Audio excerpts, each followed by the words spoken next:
Mi padre me humilló frente a 200 personas en su fiesta de jubilación. No lloré, no grité, dije 5 palabras en el micrófono y me fui. Él descubrió por qué el lunes por la mañana. 200 personas se rieron de mí un sábado por la noche en septiembre. No fue una risita nerviosa. No fue la risa educada que das cuando alguien cuenta un chiste que no termina de funcionar. Me refiero a esa risa completa, de boca abierta y hombros sacudiéndose, de una multitud que ha estado bebiendo desde las 7 y piensa que el hombre en el micrófono la está rompiendo. Mi papá estaba de pie en un escenario decorado en azul marino y dorado, los colores de su empresa, Ivans Logistics, con un smoking que costaba más que mi primer mes de renta en Boston. Un reflector lo iluminaba. Tenía un micrófono inalámbrico en la mano. Acababa de agradecerle a su esposa, elogiar a su hijastro y recibir una ovación de pie de parte de 200 de sus amistades más cercanas, colegas y compañeros de la industria. Y luego dirigió el reflector hacia la mesa 27. Y por supuesto, dijo, sonriendo ampliamente, como sonríen los políticos cuando saben que las cámaras están grabando. Esta es mi hija, Heather. Todos en la sala me miraron. Yo los miré de vuelta, sin título, sin futuro. Hice una pausa para la risa. Llegó justo a tiempo, solo viviendo a costa de la familia. Quizá algún día se consiga un esposo rico. Las carcajadas fueron el sonido más fuerte en la sala. Yo me quedé muy quieta. Mi copa de champán, Dom Perignon, del bueno, servida por un mesero con guantes blancos, estaba fría contra mis dedos. Mi espalda estaba recta. Mi rostro era neutral de la manera en que los rostros se vuelven neutrales después de años de práctica. No estaba avergonzada, no estaba herida. Estaba viendo a un hombre quemar un puente que él no sabía que me pertenecía. Me levanté lentamente, levanté mi copa y dejé que todos los micrófonos en la sala captaran lo que venía después. Salud, dije. Esta es la última vez que cualquiera de ustedes me verá. Luego salí, mis tacones resonando contra la madera, la espalda recta. Las risas murieron a mitad de un suspiro, como si alguien hubiera desconectado algo. 200 personas se quedaron en silencio al mismo tiempo, y el único sonido que quedó fue el ritmo de mis tacones cruzando el piso del salón de baile. No miré atrás. No lo necesitaba. Déjame contarte algo sobre mi padre antes de decirte lo que pasó después. Ricardo Evans construyó Evans Logística desde una operación de 2 camiones en los suburbios de Connecticut hasta una empresa de transporte de tamaño mediano que generaba más de 60 millones en ingresos anuales para cuando se retiró. Era bueno en lo que hacía. No le voy a quitar eso. Tenía determinación, instinto y ese tipo particular de confianza que los hombres de su generación llamaban liderazgo y que todos los demás llamaban negarse a estar equivocado. También tuvo una primera esposa, mi madre, que murió de cáncer de ovario cuando yo tenía 9 años. Después de eso, solo éramos él y yo durante 4 años. Y sinceramente, esos fueron buenos años. Él fue entrenador de mi equipo de fútbol. Aprendió a trenzar el cabello con un video de YouTube. Fue a todas las obras escolares, a todas las ferias de ciencias, a cada concierto incómodo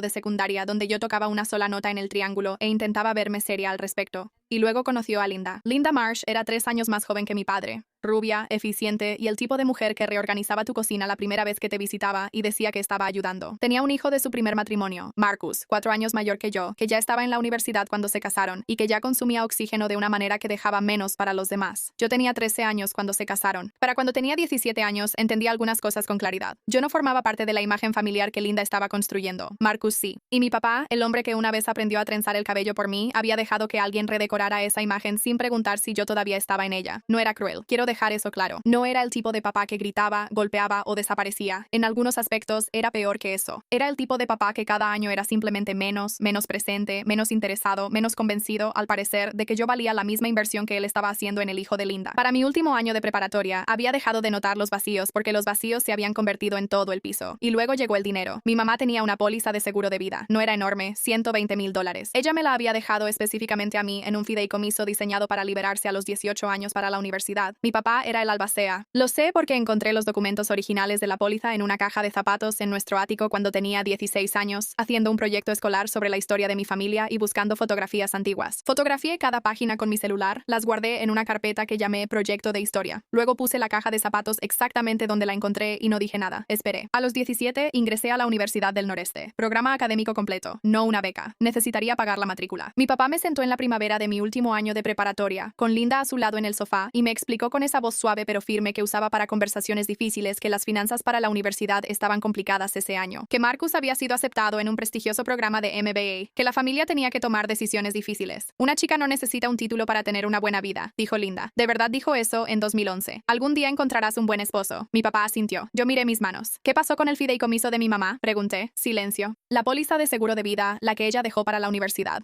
Más silencio. Y en ese silencio, en la forma en que la mandíbula de mi papá se tensó y Linda miró al vacío, ya tenía mi respuesta. Ese dinero se necesitaba para el negocio. Mi papá finalmente dijo, lo entenderás cuando seas mayor. Yo tenía 17 años. Lo entendí perfectamente. Me mudé a Boston ese agosto con $2,000 que había ahorrado en 3 años de cuidar niños y trabajar de mesera, una sola maleta y las fotos que había tomado de los documentos del seguro de mi mamá, que todavía estaban en una carpeta de mi teléfono llamada Proyecto de Historia. Proyecto. Nunca regresé a vivir. Quiero saltarme la parte en la que te digo que fue fácil. No lo fue. El primer año en Boston fue un tipo de dificultad para la que no tengo palabras, lo cual es curioso porque ahora empleo a personas cuyo trabajo entero es encontrar palabras para cosas difíciles. Compartía un departamento de 3 habitaciones con otras 2 chicas que encontré en Craigslist.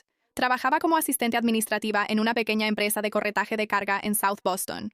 $9 la hora, más la propina ocasional de $10 cuando llevaba pedidos de café. Comía mucho arroz. Aprendí que el orgullo es un lujo y que pedir ayuda es una habilidad, pero también aprendí otras cosas. Aprendí gestión de la cadena de suministro con conferencias gratuitas de OpenCourseWare del MIT que veía en una laptop con la pantalla rota a medianoche después de que mis compañeras de cuarto se dormían. Aprendí economía del transporte de publicaciones comerciales que leía en mi hora de comida. Aprendí negociación de un podcast conducido por una profesora de la Escuela de Negocios de Harvard que tenía una voz como bocina de niebla, pero una mente como bisturí. Tomé todas las certificaciones gratuitas que pude encontrar. Logística, gestión de proyectos, análisis de operaciones. A los 22 ya gestionaba cuentas. A los 24 ya manejaba una pequeña cartera de clientes. A los 26 ya tenía suficientes relaciones, conocimientos y reputación en el corredor de carga de Boston como para ver muy claramente la empresa que estaba a punto de construir. Constituí Meridian Consulting en abril, cuando tenía 26 años. Solo yo, una abogada contratada llamada Diana Reyes, que me cobraba honorarios fijos y nunca dudó que lo lograría, y un escritorio de segunda mano que subí yo misma 3 pisos por las escaleras. La premisa era simple. Las empresas medianas de transporte y logística estaban dejando una enorme eficiencia operativa sin aprovechar porque no tenían la infraestructura para analizar sus propias cadenas de suministro. Yo podía hacer ese análisis. Yo podía rediseñar esas operaciones. Podía ahorrarles dinero que no sabían que estaban perdiendo. Funcionó. Despacio y luego de repente, como suelen funcionar la mayoría de las cosas importantes. A los 30 años, Meridian Consulting tenía 15 empleados, una oficina en el barrio de Fort Point, en Boston, con ventanas reales y muebles de verdad, y $4 millones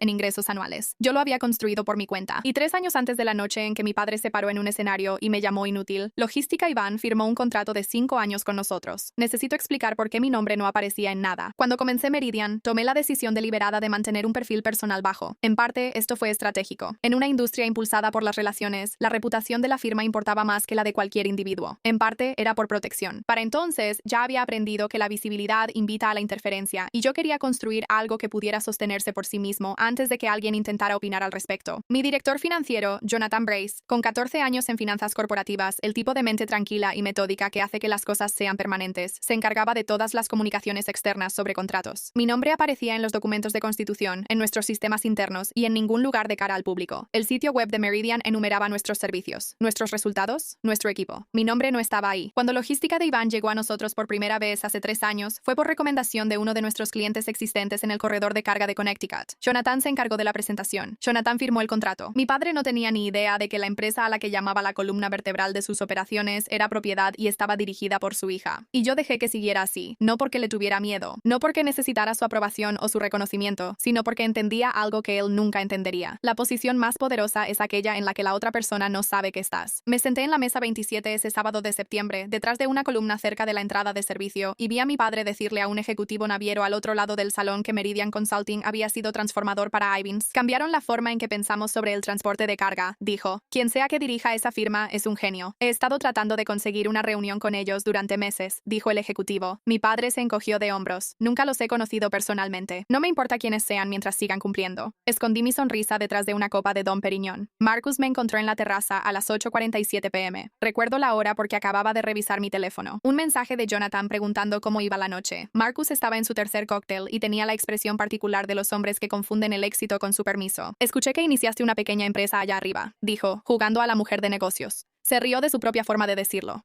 ¿Cuánto tiempo antes de que fracase? ¿6 meses? Lo miré por un largo momento. Pausa rápida. Si quieres más historias como esta y de mejor calidad, mi Spotify está enlazado en la descripción. Vas a desear haberme tratado diferente, le dije. Él se rió más fuerte y se alejó. 40 minutos después, mi padre subió al escenario, agradeció a su esposa, anunció a Marcus como el nuevo director general de logística de Iván ante una ovación de pie. Contó una historia sobre los primeros días que lo pintaba como un visionario, y luego el reflector se dirigió a la mesa 27, y ahí estaba yo, sin título, sin futuro, solo viviendo a costa de la familia. 200 personas se rieron. Levanté mi copa. Salud, dije. Esta es la última última vez que cualquiera de ustedes me verá. Los tacones, el piso de madera, el silencio. La noche de septiembre era fresca y clara, y me quedé de pie en la acera frente al hotel exactamente 45 segundos, respirando el aire. Luego me subí al auto que había pedido antes de la fiesta, porque ya sabía que así sería. Llevaba planeándolo 6 meses. Los 2 documentos salieron de mi oficina por mensajero a las 8:03 de la mañana del lunes. El primero era el aviso oficial de terminación. Meridian Consulting estaba ejerciendo su derecho de terminar el contrato de servicios con logística de Iván, con efecto a partir de 30 días desde la fecha de la carta. El motivo citado fue la reubicación estratégica. La carta era formal, profesional y estaba en el membrete de Meridian. Jonathan la había revisado el viernes por la tarde. Nuestra asesora legal, Raquel Park, una abogada de contratos con 11 años de experiencia en litigios comerciales, había aprobado el lenguaje el sábado por la mañana antes de la fiesta. La segunda era una carta personal, dirigida a Ricardo y Vince, marcada como privada y confidencial, entregada en mano por un mensajero diferente directamente a su domicilio. Yo misma la escribí. La revisé 7 veces durante 6 meses. En la versión final tenía 4 párrafos, sin groserías, sin emociones a simple vista, solo hechos. De la misma manera organizada, aprendí a comunicar todo lo que importaba. La empresa que llamaste la columna vertebral de la logística de Ivins, Meridian Consulting, es mía. Yo la construí. Yo soy la dueña. He sido la dueña desde su constitución. Durante 3 años, sin que lo supieras, la hija de la que le dijiste a 200 personas que no tenía futuro ha sido una piedra angular de tus operaciones comerciales. El 40% de tu eficiencia operativa depende de sistemas y procesos que yo diseñé. Espero que la noche del sábado haya valido la pena. No me vuelvas a contactar. Incluí una fotocopia de los papeles de constitución de Meridian. Mi nombre está arriba. Única propietaria. Clarísimo. Estaba en mi escritorio a las 9. Tenía una taza de café y una nueva propuesta de operaciones para un cliente en Chicago que debía terminar de revisar, para las 10:04 am. Tenía 12 llamadas perdidas, todas de números con el código de área 203, para las 2:17 pm. Jonathan tocó la puerta de mi oficina. Hay 3 personas en el vestíbulo, dijo, con ese tono cuidadoso con el que Jonathan decía cosas que en realidad eran sorprendentes. Richard Ivans, Linda Ivans y Marcus Reyes Ivans. Hizo una pausa. Han estado ahí durante 20 minutos, sala de conferencias B, dije. La que tiene paredes de vidrio. Ponlos ahí, Jonathan asintió. Espera 8 minutos antes de decirles que estoy disponible. Él asintió de nuevo, sin expresión, porque Jonathan era profesionalmente excelente. Pasé esos 8 minutos terminando la propuesta de Chicago. Luego me acomodé la chaqueta, caminé por el pasillo y abrí la puerta de la sala de conferencias. Mi padre se veía más viejo de lo que jamás lo había visto. Incluso más viejo de lo que se veía la noche anterior, bajo los reflectores, confiado y actuando. En la sala de conferencias de paredes de vidrio, bajo la luz fluorescente, por primera vez se veía de su edad. Tenía 71 años. Linda estaba sentada a su izquierda, con las manos entrelazadas y el rostro mostrando esa expresión neutral y cuidadosa que usaba cuando estaba calculando. Marcus estaba sentado al final de la mesa, con los brazos cruzados y la mandíbula apretada, irradiando esa energía particular de los hombres que intentan decidir si todavía tienen el control de la situación. Me senté. No ofrecí agua. No me disculpé por hacerlos esperar. Esperé. Mi padre habló primero. Hay que reconocerle que fue directo al respecto. Me disculparé, dijo. ¿De eso se trata esto? Lo siento, Heather. Bien. ¿Ahora podemos hablar del contrato? Lo miré durante un largo rato. Dices que lo sientes porque necesitas algo de mí, dije. Eso no es una disculpa. Eso es una transacción. La mano de Marcus golpeó la mesa con fuerza. El sonido fue seco en la habitación silenciosa. ¿Entiendes lo que pasa si te retiras de este contrato? 20% de nuestra fuerza laboral. ¿Lo entiendes? Personas reales pierden sus empleos porque quieres que validen tus sentimientos. Me volví para mirarlo. Mantuve mi voz firme. Es una decisión de negocios. El mismo tipo de decisión de negocios que tomaste cuando gastaste el fondo educativo de mi madre en tu MBA. Algo se fue del rostro de Marcus. No una expresión específica, más bien la suposición general de que era intocable. Así es, dije. Sé de la póliza. Lo sé desde que tenía 16 años. Tengo fotografías de cada página. Mi abogada, Rachel Park, tiene una copia certificada completa en sus archivos. Hice una pausa. Por cierto, Rachel Park tiene 11 años de experiencia en litigios comerciales y un interés particular en violaciones del deber fiduciario. Encontró la documentación original del fideicomiso muy interesante. El color había desaparecido por completo del rostro de mi padre. No voy a seguir adelante con eso, dije.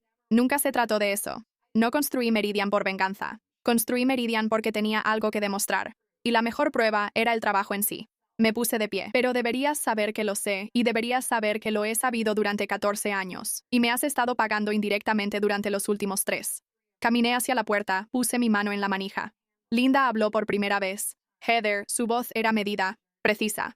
Piensa en lo que estás haciendo. La empresa de tu padre no es de mi incumbencia, dije. No lo ha sido desde que tenía 17 años. Mi padre se levantó lentamente, cruzó la habitación y se detuvo frente a mí. Estaba lo suficientemente cerca como para ver los capilares rotos en su nariz, las canas en sus sienes, la forma en que sus manos colgaban a sus costados sin nada en ellas. Realmente no necesitas nada de nosotros, dijo. No era exactamente una pregunta. Lo miré, a mi padre, el hombre que una vez aprendió a trenzar el cabello con un video de YouTube porque su hija de 9 años no tenía madre que lo hiciera por ella, el hombre que durante 4 años fue suficiente Papá, dije, no he necesitado nada de ti en 12 años. Sus ojos mostraron algo difícil de descifrar. Esta noche, por fin te estás dando cuenta. Abrí la puerta. Caminé de regreso por el pasillo. Lo que sucedió después es un asunto de registro comercial y de conocimiento público, así que no te estoy contando nada confidencial. Evans Logística comenzó la transición fuera de Meridian Servicios de Consultoría 30 días después del aviso de terminación. La interrupción operativa fue significativa, pero no fatal. Mi equipo manejó la transición de manera profesional, con documentación completa y una entrega exhaustiva, porque así es como yo hago las cosas. Independientemente de lo que pensara de Richard Ivan, no iba a dañar la reputación de mi empresa haciendo una salida desordenada. Las pérdidas de eficiencia operativa en Evans Logística durante el siguiente trimestre fueron documentadas en la cobertura de la industria, no por mí ni por nadie relacionado conmigo. La analista de la industria de transporte de carga, Graham Hollister, quien cubre empresas logísticas de mercado medio para Supply Chain Digest, escribió un artículo en diciembre señalando que Evans había experimentado una caída de 23 puntos en los indicadores de desempeño operativo después de un cambio en las asociaciones de consultoría estratégica. No mencionó a Meridian, no sabía que debía hacerlo. Marcus Evans Reyes duró 14 meses como director general de Evans Logística antes de que el consejo, que había estado observando esos indicadores y una adquisición fallida posterior, votara para traer a una ejecutiva interina. Escuché esto por un contacto en común en la comunidad de transporte de Connecticut. No sentí satisfacción al respecto, no sentí nada, lo cual es una sensación en sí misma. Hay una parte de esto que no te he contado. He estado preparándome para contarlo porque es la parte que más importa y la parte más difícil de explicar sin que todo lo demás esté claro. 6 semanas después de la reunión en la sala de conferencias, recibí una carta. No un correo electrónico, una carta. Escrita a mano en un papel blanco sencillo, con la letra cuidadosa y anticuada de mi padre que reconocí de las tarjetas de cumpleaños que recibí hasta que tenía 9 años. Y luego, de nuevo, brevemente, cuando tenía 17 años y él me explicaba que mi futuro estaba siendo redirigido sin mi consentimiento. Heather, no espero que respondas esto. No te estoy pidiendo nada. Quiero decir lo que debía haber dicho en tu sala de juntas. Pero sentía vergüenza y la vergüenza me hizo ser tonta y quedarme callada. Tu madre estaría tan enojada conmigo. Solía decir que tú eras la lista. Tenía razón. No tengo una explicación que tenga sentido. Tengo un historial de decisiones que no puedo deshacer. Imagino que tienes suficiente evidencia como para llenar una carpeta de exactamente lo que costaron esas decisiones. Estoy orgullosa de lo que construiste. Sé que eso no ayuda. Sé que incluso podría hacerte enojar más, y tendrías razón en estar enojada. Puedes tirar esto. Lo entenderé. Papá, lo leí 2 veces. Lo guardé en un cajón. No lo tiré. No voy a decirte que nos reconciliamos. No voy a darte la versión de esta historia donde lo perdono en una cafetería y lloramos y la herida sana por completo. Eso no fue lo que pasó, y aunque así hubiera sido, no creo que lo compartiría. Hay cosas que son para guardarse. Lo que sí te voy a decir es esto. Meridian Consulting cumplió 6 años en abril. Ahora tenemos 22 empleados. Los ingresos anuales superaron los 8 millones el año fiscal pasado. Firmamos un nuevo contrato de 5 años en octubre, no con Logística Ivan, sino con un grupo regional de transporte en el Medio Oeste que nos encontró por recomendación de la industria. Mi directora de operaciones, una mujer llamada Carmen Delgado, que tiene un título en logística de la Universidad de Michigan y el instinto organizacional de una general, suele decir que las mejores cadenas de suministro son invisibles. No las notas cuando están funcionando, solo te das cuenta cuando ya no están. Pienso mucho en eso. Las mejores cosas que he construido, nadie las vio venir. Ni mi padre, ni Marcos, ni Linda, con su suéter beige y su lista de puntos sobre lo que una chica necesitaba para tener una buena vida. Nadie lo vio venir excepto yo. Y tal vez mi madre, quien dejó una póliza de seguro de vida y la creencia de que yo era la lista, y cuyo fondo fiduciario terminó en un lugar donde nunca debió ir. Tengo copias de cada página. Raquel Park todavía tiene el juego completo certificado en sus archivos. Nunca los he usado. No los necesito. A veces la gente me pregunta, personas que conocen la historia o partes de ella, ¿cómo se sintió salir de ese salón de baile? Si fue satisfactorio, si tuve miedo, si lloré en el auto. Aquí está la verdad. No lloré. No voy a fingir que estoy tan por encima de eso que no me afectó en lo más mínimo. 200 personas riéndose son 200 personas riéndose, y a tu sistema nervioso no le importa qué tan preparada estés. Tenía las manos frías cuando me subí al auto. Me senté en el asiento trasero durante la mayor parte del camino, con los dedos presionados contra mis muslos, y miré por la ventana las luces de la autopista pasando, y pensé en mi madre. Pensé en una niña de 9 años sin nadie que le hiciera trenzas en el cabello, y pensé en lo que ella había hecho con eso. El río que crucé para llegar hasta ahí, las clases de MIT a medianoche, el arroz y el departamento de Craigslist, las horas y el sudor, y la posición deliberada e invisible. No había sido venganza. No exactamente. La venganza es sobre la otra persona. Vive en ellos, se alimenta de ellos, necesita que sufran para estar satisfecha. Lo que yo había construido no necesitaba a mi papá en absoluto. Ese era el punto. Ese siempre había sido el punto. Había construido algo real, algo documentado, medido y verificado externamente. Algo que se sostenía por sí mismo sin importar lo que Richard Ivins pensara al respecto. Y luego, durante 3 años, sin saberlo, él me había pagado por ello. Lo había elogiado públicamente, lo había llamado transformador y había dicho que su creadora era una genio. Él había hecho eso sin saberlo. Y cuando salí de ese salón de baile y la sala quedó en silencio, no fue porque hubiera hecho algún acto dramático de venganza. Fue porque 200 personas acababan de ver a una mujer que había sido ignorada toda su vida negarse, una última vez, de manera silenciosa e irreversible, a quedarse en la habitación donde no la valoraban. El silencio no era por mí, era sobre ellos, que de repente entendieron de qué se habían reído. Lo último que les voy a contar es algo pequeño, casi no formó parte de la historia. La semana después de la reunión en la sala de conferencias, regresé a Boston, a mi departamento en Fort Point, y quité una vieja fotografía que había tenido en mi estante durante años. Mi papá y yo en un partido de fútbol cuando tenía 8 años. Él estaba arrodillado a mi lado en el campo, los dos con ropa para la lluvia, riéndonos de algo fuera de cámara. En la foto me falta un diente de enfrente. Él se ve joven, presente y genuinamente feliz. De esa manera en que la gente se ve cuando no sabe lo que viene. Guardé la foto en una caja, no en la basura, en una caja. Hay una diferencia. Tengo 32 años. Dirijo una empresa que construí desde cero con $2,000 y una laptop rota y una certeza que nadie más tenía por mí. Tengo 15 empleados de tiempo completo que regresan a casa con sus familias cada noche porque el trabajo que hacemos es bueno, estable y bien remunerado. Tengo una reputación en mi industria basada en resultados, no en relaciones, ni en nombres, ni en legado. No he asistido a otro evento familiar.